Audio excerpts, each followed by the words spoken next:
Real মাদ্রিদের এই মৌসুমের আলোচনার কেন্দ্রবিন্দুতে রয়েছে তাদের আক্রমণ ভাগ, বিশেষভাবে ভিনিসিয়াস জুনিয়র ও কিলিয়ান এমবাপ্পের জুটি। বর্তমান ফুটবল বিশ্বের সেরা দুই লেফট উইঙ্গারকে একসঙ্গে খেলানোর কৌশলটি আশানুরূপ ফল দিচ্ছে না লস ব্ল্যাঙ্কোসদের। কিছু কিছু ম্যাচে তারা দুর্দান্ত খেলছেন, আবার কিছু কিছু ম্যাচে তাদের মধ্যে যেন বোঝাপড়ার খুব অভাব। কিন্তু আক্রমণ ভাগ নিয়ে এত আলোচনা হলেও তাদের প্রধান সমস্যা রক্ষণ ভাগে। মাদ্রিদ এই মৌসুমে লা লিগাতে 11টি এবং চ্যাম্পিয়ন্স লিগে 7টি গোল হজম করেছে। যদিও এই সংখ্যাটি তেমন আহামরি মনে হচ্ছে না, তবে পারফরমেন্সের ভিত্তিতে বলাই যায় তাদের রক্ষণভাগ অস্বাভাবিকভাবে ভঙ্গুর।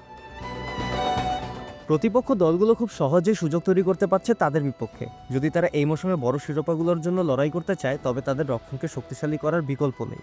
তাদের এই দুর্গতি যে শুধুমাত্র দুর্বল ডিফেন্ডারের জন্য হচ্ছে এমনটা নয়। আধুনিক ফুটবলে রক্ষণ এবং আক্রমণ পুরো দলকে একসঙ্গে করতে হয়, কিন্তু মাদ্রিদ সেই কাজটি করতে ব্যর্থ হয়। লেবুর সুঘ্রাণ আরো বেশি, ত্বকের যত্ন আরো বেশি, চলে আরো বেশি। আপনার পকেটে কি বিদেশি না বাংলাদেশি?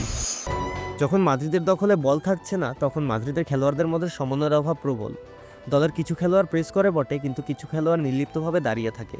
অন্যদিকে এমবাপ্পে বুঝতেই পারে না তার কী করা উচিত। এই সকল দুর্বলতাকে কাজে লাগিয়ে প্রতিপক্ষ মাদ্রিদকে প্রায় চাপে ফেলছে প্রতি ম্যাচে। এমবাপ্পে একজন অসাধারণ খেলোয়াড়, তাতে কোনো সন্দেহ নেই, তবে রক্ষণভাগে তার অবদান খুবই নগণ্য।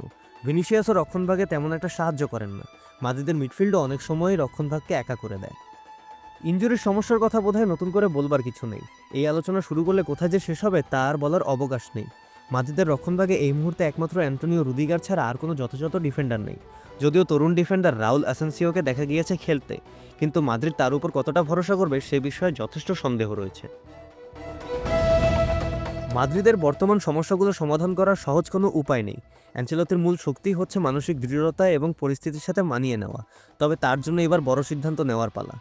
একটি বিকল্প হতে পারে ভিনিসিয়াস বা এমবাপ্পের মতো বড় তারকাদের একজনকে বেঞ্চে বসিয়ে গত মৌসুমের মতো ব্যালেন্স ফিরিয়ে আনা। এটি একটি বিতর্কিত পদক্ষেপ, তবে হতে পারে এটি সঠিক সমাধান। রিয়াল মাদ্রিদের রক্ষণভাগের সমস্যা আর উপেক্ষা করার সুযোগ নেই। যদি তারা প্রতিপক্ষের আক্রমণ থামাতে না পারে, তবে যত গোলই করুক না কেন, এই মৌসুম তাদের জন্য শুধু ব্যর্থতার গল্পই বয়ে নিয়ে আসবে। নাবিদ আবদুল্লাহ, খেলা ৭১।